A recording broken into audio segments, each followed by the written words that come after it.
Véritable success story de la radio Espace Guinée, les grandes gueules, détentrices des meilleurs scores radio en Guinée, de la meilleure émission talk show, a donné le créneau horaire du départ au bureau et du retour à la maison, récoltant depuis des années consécutives le titre d'émission la plus écoutée en Guinée, toutes catégories confondues. Un grand total de plus de 5 millions d'auditeurs ont été fidèles au talk show Les GG, diffusé jour après jour sur toutes les stations du réseau Adafo Média de 9h à 10h30, un exploit qui restera longtemps dans les annales de la bande FM en Guinée. Et sur le même sujet, dans un instant, nous allons joindre évidemment M. Din Touré du côté de l'UFR aussi, qui doit intervenir sur notre antenne avec quelques réactions des auditeurs, beaucoup d'SMS ce matin. On peut y aller, mon cher Prince. Voilà. Bonjour les grandes gueules. Pourquoi vous continuez à coller Bahouri à l'UFDG alors qu'il se bat contre ce même parti? Sinon, cet autre qui dit bonjour Lamine, M. Bahouri est l'homme qu'il faut pour ce pays. Et notre réaction, toujours avec les auditeurs. Bonjour les grandes gueules. Partout où est le RPG a présenté un candidat comme tête de liste, il devrait l'installer parce qu'il y a gagné, pas l'autre. Barry Mamadou Dian, Marilla, depuis Conakry, qui nous envoie ce message. Allez, Din Touré en direct. Bonjour, monsieur Din Touré. Pardon. Bonjour, monsieur Din Touré. Bonjour, Espace. Bonjour à tous les auditeurs. Bienvenue donc dans les grandes gueules, monsieur Touré. Eh bien, j'aimerais d'abord vous faire réagir sur la fin de mandat pour bientôt des députés à l'Assemblée nationale. Alors, comment vous appréhendez tout cela? Vous allez pour quel texte de loi dans notre pays, puisqu'il y a confusion un peu entre les textes de loi. Alors, pour vous, le mandat des députés prend fin à quelle date exactement, avant de vous faire réagir sur la CENI? Voilà, je vous remercie beaucoup. Mais puisque j'ai suivi un bout d'émission, j'aimerais tout d'abord faire une petite observation concernant les propos qui ont été tenus au micro relatifs au président de l'UFR, M. Sidya Touré. Je dois vous dire sincèrement que M. Sidya Touré, en tant que président de l'UFR, n'est pas seulement un leader, il est aussi un programme, il est une vision supportée par des hommes d'envergure au sein d'un parti, et cela au nom d'une masse critique de citoyens guinéens. Pour cela, nous ne permettons pas souvent des intentions de procès à son égard, fut-il fait à un micro de grande écoute. Mais attendez, qu'est-ce que vous reprochez justement? Monsieur Din, c'est une critique objective qui a été tenue, je pense, dans le développement de... Mafoudia? Non, Aboubacar Diallo, mais je pense qu'il n'y a absolument rien de méchant là-dessus. Ça ne me paraît pas une critique objective, ça paraît plutôt un procès d'intention. Alors dites finalement aux médias de ne plus parler de votre leader. Merci, je reviens sur votre question. Concernant donc l'Assemblée nationale, ma part de lecture en tant que député, c'est que, ayant été installé le 14 janvier 2014 même d'ailleurs, notre mandat arrive à expiration donc, plutôt le 13 janvier, notre mandat arrive donc à expiration au plan des 5 années comptabilisées, le 14 janvier de cette année. Mais il est dit dans le règlement intérieur de l'Assemblée nationale, et peut-être cela fortifié par les autres lois, que la législature prochaine qui doit être installée rentrera au Parlement le 5 avril 2019 pour la première session des lois. Donc c'est bien clair que jusqu'à date là, nous ne sommes pas encore fort clos, on n'a pas fini le mandat, mais dans quelques jours ça pourrait être fini. Et si cela arrive, naturellement, ce n'est pas à un député ou aux députés de prolonger ou de ne pas prolonger leur mandat. Ce n'est pas de notre pouvoir. Oui, hier on a écouté Damarou dans cette... On comprend très bien, mais vous avez votre... Il faut faire en pareille circonstance. Vous êtes un démocrate. On a écouté hier Damarou dans cette émission quand on a posé la question en ce qui concerne... parce que de toute façon, je pense que ça va venir, il le dit. On apprend que le président aurait écrit au président de la Cour constitutionnelle pour prolonger le mandat de député. Votre avis là? Des 6 mois. De 6 mois. Bon, je dois vous dire que au plan de la réalité politique et physique dans notre pays, nous les partis, nous voulons les élections législatives. Nous les partis, nous avons des conditions posées pour que ces élections aient lieu. En particulier des conditions relatives au fichier électoral que je connais. Faut-il donner du temps pour que cette condition soit remplie avant cette élection? Donc, parce que si les députés quittent sans qu'il y ait élection, c'est donner donc le pouvoir au chef de l'État de légiférer par ordonnance dans un pays comme le nôtre. Donc vous êtes pour? Est-ce que ça sera bien pour le pays? Est-ce que les gens seront d'accord? C'est un jugement à faire. Oui. Dans tous les cas, comme je l'ai dit, ce n'est pas du tout aux députés de décider. Pour les députés, c'est terminé dans quelques jours. C'est vrai, mais... Maintenant, les autres institutions, comme l'exécutif, qui a la coordination de l'ensemble des institutions... Les grandes gueules. ...qui est représenté par la Cour constitutionnelle en point, écoutez, on attend des avis. Monsieur Touré. Je dois vous dire qu'à ce jour-là, il y a beaucoup de députés qui ont commencé à faire leur pli pour quitter. Hein. Monsieur Touré, notamment vous. Monsieur... y compris moi. Merci. Voilà, okay. Monsieur, est-ce que vous allez renoncer à vos émoluments comme l'a déclaré hier honorable Amadou Damaro Camara? Il dit avoir écrit au président Kory Kondiano pour renoncer à ses émoluments à partir du 13 janvier prochain. Écoute, moi je n'ai pas écrit, mais moi je sais qu'un émolument c'est contre un travail. Si le travail n'est pas fait, il n'y a pas d'émolument. C'est aussi simple que ça. Mais puisque vous allez travailler, si votre mandat est prorogé pour 6 mois. Oh, si on travaille, c'est pas normal de travailler sans être indemnisé. Bien. Ça se fait où ça? Dans quel pays? Alors, les grandes gueules.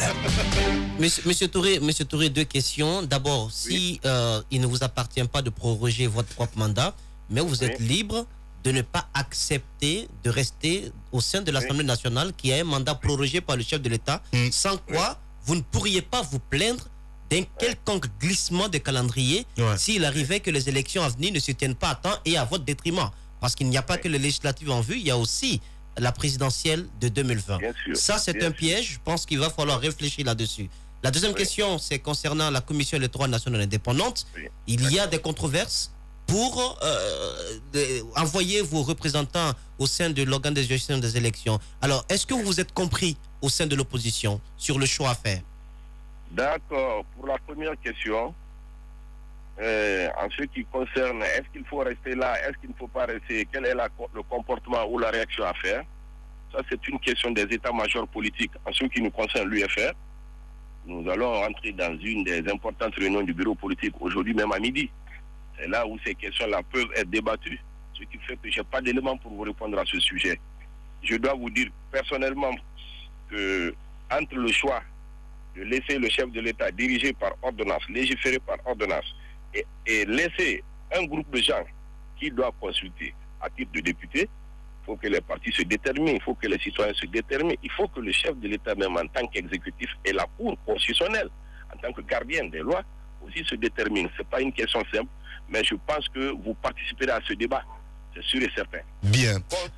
Concernant la CENI, j'avoue que j'ai bien écouté les commentaires de notre confrère, M. Baouri. Moi, je ne commente pas cette loi, étant donné qu'elle est déjà en phase de promulgation. Étant donné aussi que j'ai travaillé dans son élaboration. Elle a été promulguée. Voilà. Bien. Je dis, elle est promulguée, elle est en phase d'exécution. Oui, mais... Donc l'exécution, vous savez très bien qu'il y a 2 points importants au plan de l'exécution. On dit que 7 représentants pour l'opposition, 7 représentants pour la mouvance. Bien. Dans les 7 représentants pour l'opposition, il y a des critères définis, que vous savez, être candidat à la présidence, avoir 2 députés, obtenir 2 députés au moins pour l'Assemblée nationale. Et nous avons fait dans ce sens une réunion avec les amis de l'opposition. Nous avons lu ces textes de loi que nous connaissons très bien du reste, et nous avons pensé qu'il y a 2 formules. C'est clair et net.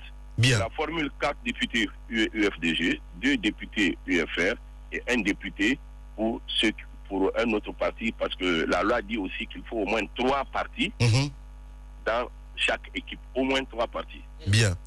Dine Touré. Quel pourrait être, à votre avis, de votre point de vue, Dr Dine Touré, quel pourrait être ce 3e parti politique au sein de l'opposition?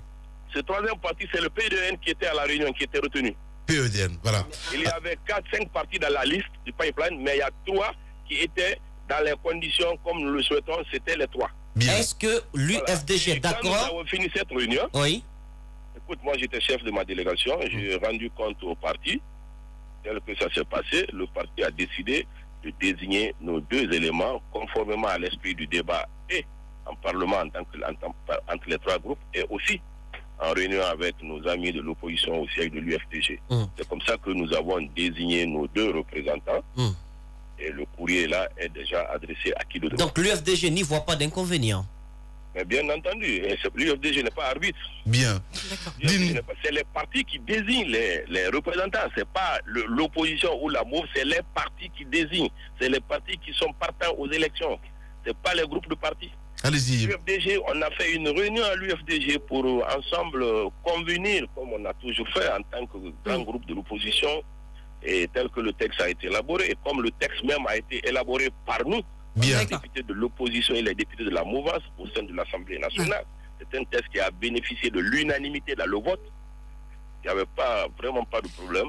D'accord. Voilà, il faut le rappeler, Dine Touré, UFR, en direct ce matin chez les juges. Allez-y, Mafoudia. Bon, alors, honorable, plus on approche de 2020, c'est plus le débat sur la question d'un éventuel 3e mandat se pose. Et on parlait tout à l'heure de l'intervention de votre président dans l'émission Soumouni. Il s'est prononcé. Il s'est voulu très tranchant là-dessus. Dites-nous de quel œil au sein de l'UFR vous analysez tout ce débat autour d'un éventuel 3e mandat. Non, je dois vous dire sincèrement que, et tous les gens de l'UFR peuvent le confirmer, il n'y a jamais eu de débat sur le 3e mandat dans notre parti, jusqu'à aujourd'hui. Il n'y a jamais eu. Mais alors, quelles sont les positions qui se dessinent? Parce qu'après, apparemment, l'opinion a envie d'entendre. C'est vrai qu'on se dirait, on n'en parle pas. Mais l'opinion aussi attend de beaucoup quand on sait qu'il y a des changements à la dernière minute. Donc, c'est comme une assurance qu'on cherchait au niveau des politiques. La personne la plus autorisée pour parler de la position, c'est le chef de l'Assemblée. Hein. Ça, c'est le président Sidia. mais vous êtes un député et vous aussi, vous connaissez les textes de loi. C'est vrai, le président UFR parle. Mais qu'est-ce que vous connaissez autant que moi, sinon plus, parce que vous commentez tous les jours. Donc, vous ne vous prononcez pas? Et vous prononcez? Ben attendez, nous c'est clair. C'est clair qu'il n'y a pas de 3e mandat. C'est plus simple que ça. Absolument, mais vous... Monsieur... Je me souviens très bien de la parole de Baouri dans une radio. Est-ce que quelqu'un a demandé à Obama, est-ce que tu es candidat au 3e mandat? Monsieur Kouyaté. Monsieur Kouyaté. Non, c'est pas Monsieur Kouyaté. Monsieur Dine Touré. Monsieur Touré. Vous les connaissez, nous les connaissons. Alors, Monsieur Touré, c'est en fait notre question, elle est bien claire. Vous êtes député de la nation, vous êtes un démocrate en temps normal, vous êtes d'une certaine manière garant de notre constitution. Et la question que l'on vous pose, au-delà même d'être membre de l'UFR, est-ce que vous seriez favorable à un 3e mandat? C'est la question. Moi, personnellement, je suis un citoyen d'abord, avant d'être un militant de l'UFR, mais quand un citoyen devient un militant, sa position s'organise avec son parti. Moi, je n'ai pas besoin de donner ma position. En tant que législateur, vous êtes un législateur, vous êtes au Parlement et vous avez un avis, vous avez un regard des législateurs sur cette question, monsieur Touré. Ça ne devrait pas être si difficile de répondre à la question. Oui. Que tous les mandats sont représentatifs. Vous voulez que je vous dise ce que vous voulez même monsieur Touré, chez moi personnellement ça ne passe pas. Vous ne pouvez pas être un représentant du peuple à l'Assemblée nationale, législateur, et que vous soyez pas du tout capable de nous dire ce matin que la loi a réglé définitivement cette question. Est-ce que, au nom du principe de l'intangibilité des mandats présidentiels? Non, mais on veut l'entendre de votre bouche, monsieur Dr Dine Touré. Pourquoi vous ne pouvez pas l'assumer? Pourquoi vous ne pouvez pas le dire clairement? Une question qui a déjà été tranchée par la loi, docteur. Mais c'est dit déjà. Mais je vous comprends pas. Mais dites-le. Titi, est-ce que je peux dire plus que la loi? Mais non, pas du tout. Bien. Oh, mais quand même, vraiment. Dine Touré, merci beaucoup en tout cas, docteur. Merci, mon frère. Allez, à très bientôt. Au revoir. Radio Espace, les grandes gueules. Leur spécialité, c'est la démesure totale. Tant qu'ils ne changeront pas, nous ne changerons pas non plus. Les grandes gueules, à suivre tous les jours sur la radio d'opinion. Radio Espace.